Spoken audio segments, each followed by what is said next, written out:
video tadi? Menurut penelitian yang memang terdapat selanjutnya mengenai pendidikan menurut balean Diki Ajur.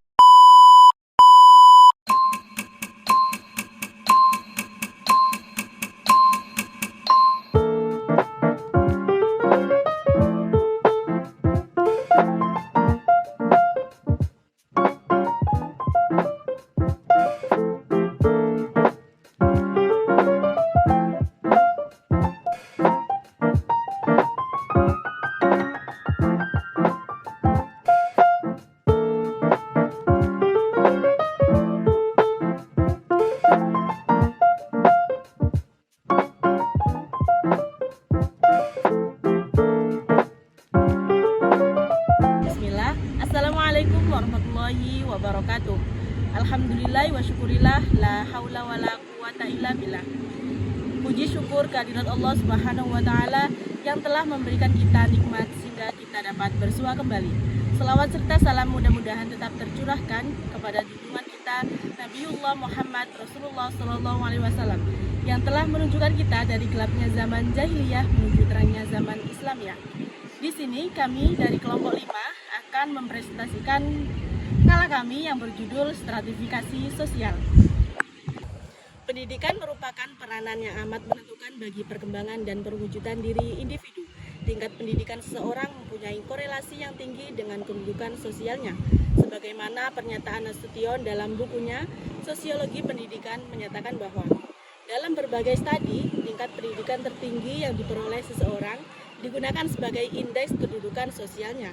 Menurut penelitian, memang terdapat korelasi yang tinggi antara kedudukan sosial seseorang dengan tingkat pendidikan yang telah ditempuhnya. Selengkapnya, mari kita simak dalam cuplikan video berikut ini.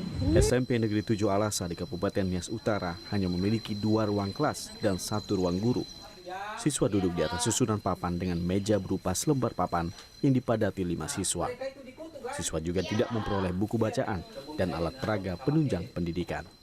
Kami juga ingin menggunakan buku-buku cerita dan buku-buku pelajaran yang dimiliki teman-teman kami, anak-anak di Sekolah SMP Negeri 7 Alasa, dan kami juga ingin kelas kami lebih baik lagi. Yang kami rasakan untuk menulis, dan kami pun juga tidak patah semangat karena untuk masa depan kami. Pada pembahasan yang pertama, kita akan membahas mengenai penggolongan sosial. Dalam tiap masyarakat, setiap orang pasti mempunyai golongan sosialnya, dari lapisan atas sampai lapisan yang paling bawah.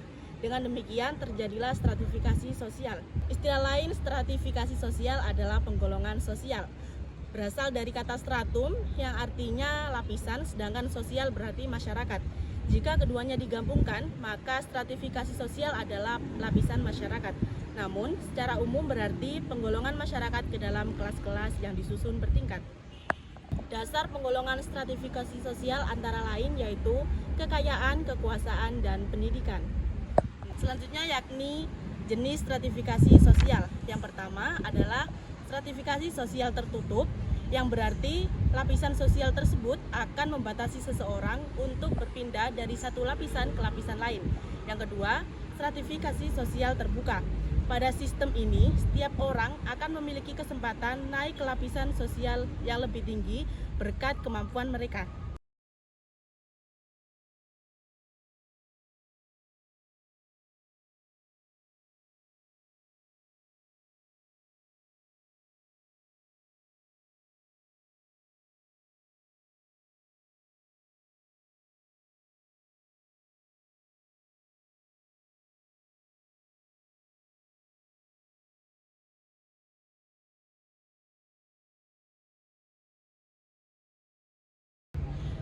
Setelah kita simak video tadi, kita masuk pada pembahasan yang kedua mengenai golongan sosial sebagai lingkungan sosial. Golongan sosial sangat menentukan lingkungan sosial seseorang. Pengetahuan, kebutuhan, tujuan, watak seseorang sangat dipengaruhi oleh lingkungan sosialnya. Sistem golongan sosial menimbulkan batas-batas dan rintangan ekonomi, kultural, dan sosial. Manusia mempelajari kebudayaannya dari orang lain. Contohnya, dalam suatu golongan yang telah memiliki kebudayaan, maka orang dalam golongan sosial tertentu akan menjadi orang yang sesuai dengan kebudayaan dalam golongan tersebut, dan dengan sendiri mengalami kesulitan untuk memasuki lingkungan sosial lain. Golongan sosial juga membatasi dan menentukan lingkungan belajar. Bila kita menghadapi orang yang belum kita kenal, kita berusaha mengetahui golongan sosialnya agar dapat menentukan hingga berapa jauh kita dapat bersikap akrab kepadanya. Orang yang termasuk golongan sosial yang sama cenderung untuk bertempat tinggal di daerah yang sama. Orang golongan atas akan tinggal di daerah yang elit karena anggota golongan rendah tidak mampu untuk tinggal di sana. Orang akan mencari pergaulan di kalangan yang dianggap sama golongan sosialnya. Namun demikian, ada kemungkinan terjadi perpindahan golongan sosial.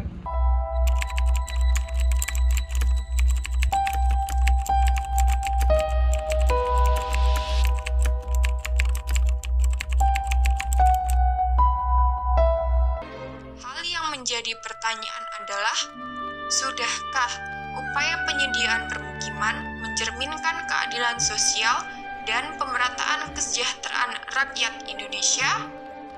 Sudahkah masyarakat berpenghasilan rendah mendapat akses rumah layak melalui program penyediaan perumahan dan kawasan permukiman? Permukiman adalah bagian dari lingkungan hunian yang terdiri lebih dari satu perumahan yang mempunyai sarana, prasarana, dan utilitas umum, serta mempunyai penunjang kegiatan fungsi lain di kawasan perkotaan atau pedesaan. Undang-Undang tentang Perumahan dan Kawasan Permukiman merupakan satu bentuk fasilitas dari negara untuk menghuni rumah yang layak, aman, dan sejahtera. Sedangkan yang terjadi pada saat ini, banyak bermunculan permukiman kumuh yang tersebar di seluruh wilayah bangsa Indonesia. Pemukiman kumuh ialah suatu permukiman yang tidak layak huni karena tidak tertatanya bangunan, tingkat kepadatan masyarakat yang meninggali wilayah tersebut tinggi, serta kualitas dari sarana dan prasarana yang ada di sana jauh dari kata layak. Permukiman kumuh adalah salah satu masalah yang sedang dihadapi oleh kota besar maupun kota berkembang. Secara umum, dapat dilihat dari kondisi fisik berupa bangunan, fasilitas umum yang tidak memadai, dan pengelolaan sampah yang kurang teratur. Dilihat dari kondisi sosial ekonomi di mana tingkat kemiskinan dan angka pengangguran yang semakin tinggi, maka akan memberikan dampak yang nantinya akan sangat berpengaruh dari segi tingkat kriminalitas atau perilaku menyimpang, dan juga dari segi kesehatan masyarakat yang akan terganggu akibat dari adanya permukiman kumuh karena kebersihan yang tidak diterapkan dengan benar dan teratur. Dalam pelaksanaannya, permukiman kumuh ini masih menjadi alternatif atau solusi tempat tinggal bagi penduduk yang tidak memiliki akses ke permukiman yang lebih layak atau memadai. Kawasan permukiman kumuh yang ada kebanyakan sangat padat penduduk juga tidak heran jika mereka bisa tinggal di pinggiran sungai. Hal ini justru nantinya akan menambah masalah karena tidak disertai dengan penataan ruang serta fasilitas umum yang memadai dan terstruktur dengan baik, sehingga nantinya akan berdampak juga pada lingkungan sekitar yang akan terganggu. Permukiman kumuh menjadi masalah umum yang ditemukan pada kota-kota yang sedang berkembang dengan karakter tidak layak untuk dihuni. Masalah yang dapat dilihat saat ini adalah dalam sektor ekonomi, serta harga beli atau sewa lahan yang semakin lama semakin mahal, sehingga penduduk dengan tingkat pendapatan ekonomi yang rendah lebih memilih untuk tinggal di daerah permukiman kumuh dibandingkan mencari atau menyewa tempat tinggal yang lebih layak.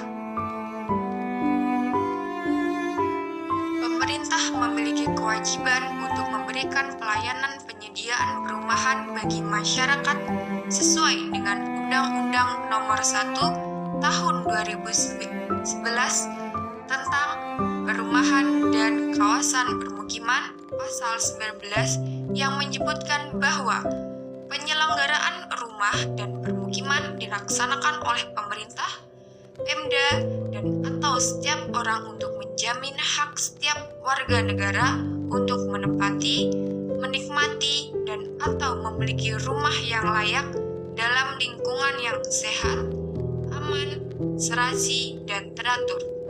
Setiap orang berhak untuk bertempat tinggal serta berkehidupan yang layak. Memaknai Pancasila merupakan suatu hal yang penting bagi warga negara Indonesia.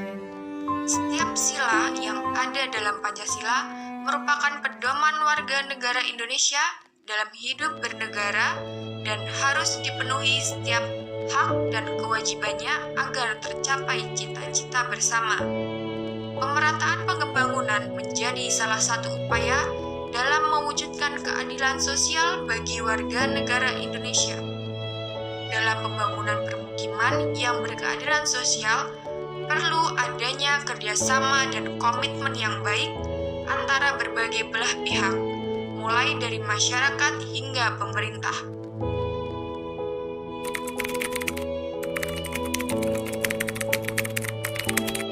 Selanjutnya kita masuk ke pembahasan tingkat pendidikan dan tingkat golongan sosial. Dalam berbagai studi, tingkat pendidikan tertinggi yang dipergunakan oleh seseorang digunakan sebagai indeks kedudukan sosialnya. Menurut penelitian yang memang terdapat korelasi yang tinggi antara kedudukan sosial seseorang dengan tingkat pendidikan yang telah terpenuhinya.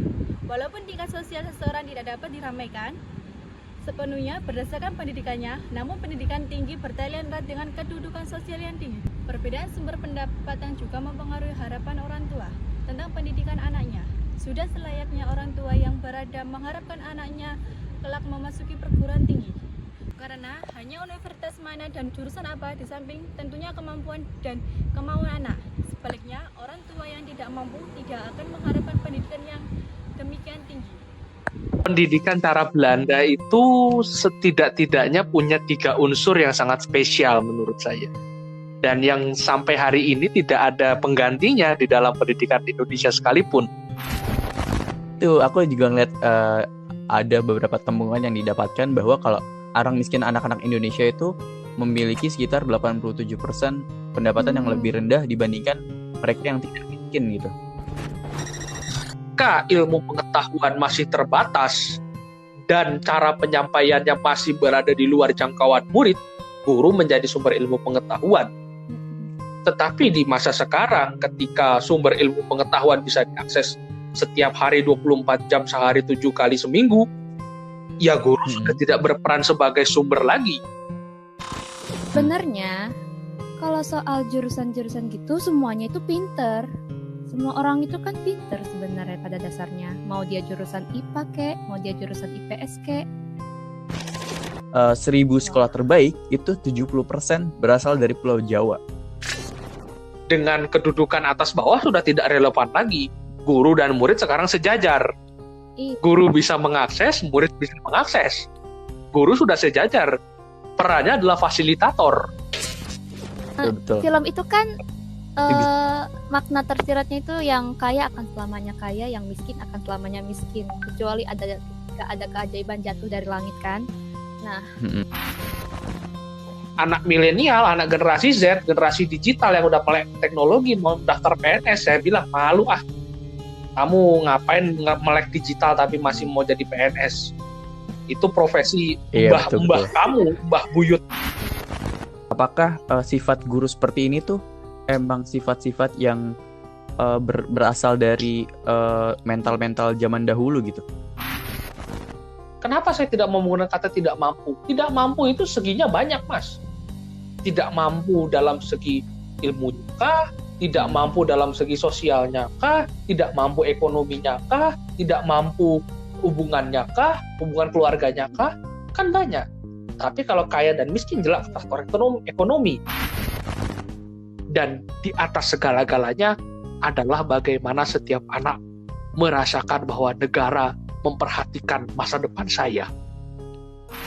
Kalau masalah pendidikan itu pada dasarnya ada sebuah masalah yang sangat kompleks gitu ya, sangat sulit sekali untuk mencari jalan tengah untuk menyelesaikan masalah pendidikan gitu. Selanjutnya, kita akan membahas mengenai mobilitas sosial. Mobilitas berasal dari kata mobilis yang artinya mudah bermobilitas atau mudah dipindahkan. Mobilitas sosial atau social mobility adalah suatu mobilitas dalam struktur sosial, yaitu pola tertentu yang mengatur organisasi suatu kelompok sosial. Mobilitas sosial terjadi pada semua masyarakat meskipun dengan kecepatan yang berbeda-beda, sesuai dengan sistem yang diterapkan masyarakat dalam menyusun kehidupan sosialnya ataupun bermasyarakat. Selanjutnya, mengenai pendidikan menurut perbedaan sosial. Pada umumnya, di negara demokrasi, orang sukar menerima adanya golongan-golongan sosial dalam masyarakat. Menurut UU, semua warga negara itu sama haknya, kewajiban, sama perlakuan di hadapan UU Indonesia. Dalam kenyataannya, tak dapat disangkal adanya perbedaan sosial itu yang tampak dari sikap rakyat biasa terhadap pembesar, orang miskin terhadap yang kaya, pembantu terhadap majikan, pegawai terhadap atasan. Nah, perbedaan itu nyata dalam simbol-simbol status seperti mobil mewah, rumah mentereng, perabot, lukis, dan lain-lain. Suka atau tak suka, perbedaan sosial terdapat di mana-mana sepanjang masa. Walaupun sering, perbedaan tidak selalu itu mencolok. Jadi, kesimpulan dari stratifikasi sosial adalah yang pertama, penggolongan sosial atau yang biasa disebut stratifikasi sosial berasal dari kata stratum dan sosial. Kata stratum berarti lapisan, sedangkan sosial berarti masyarakat. Jika digabungkan, maka stratifikasi sosial adalah lapisan masyarakat. Yang kedua, golongan sosial sangat menentukan lingkungan sosial seseorang. Pengetahuan, kebutuhan, tujuan, sikap, watak seseorang sangat dipengaruhi oleh lingkungan sosial. Kesimpulan yang ketiga, korelasi antara pendidikan dan golongan sosial antara lain terjadi oleh sebab anak golongan rendah kebanyakan tidak melanjutkan pelajarannya sampai perguruan tinggi. Kesimpulan yang keempat, mobilitas sosial atau social mobility, yang biasa disebut sebagai suatu mobilitas dalam struktur sosial, yaitu pada pola tertentu yang mengatur organisasi suatu kelompok sosial. Kesimpulan yang terakhir, pendidikan selalu merupakan bagian dari sistem sosial. Jika demikian, hanya timbul pertanyaan, apakah sekolah harus mempertimbangkan perbedaan itu dalam kurikulumnya? Artinya, memberikan pendidikan bagi setiap golongan sosial. Sekian penjelasan dari kami, kurang lebihnya mohon dimaafkan. Syukron, wassalamualaikum warahmatullahi wabarakatuh. Silakan like, comment, and subscribe.